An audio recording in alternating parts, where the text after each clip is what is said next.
कंचन राज गे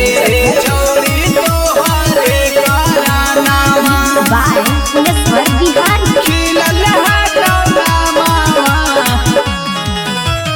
12 चटी में खिलल है कौनामा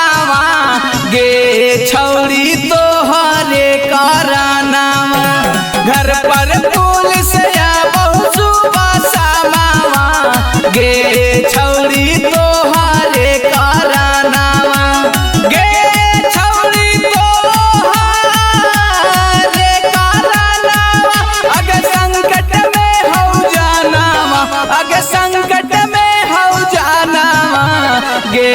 छोड़ी तोहरे कारनामा डोभी थाना में खिलल है कौनामा गे छोड़ी तोहरे कारनामा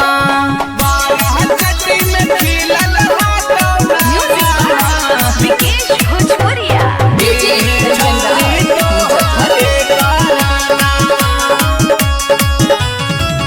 जहिया से बाप तोहर कैल कौहे के सागे हद सल हौ जुआ हमर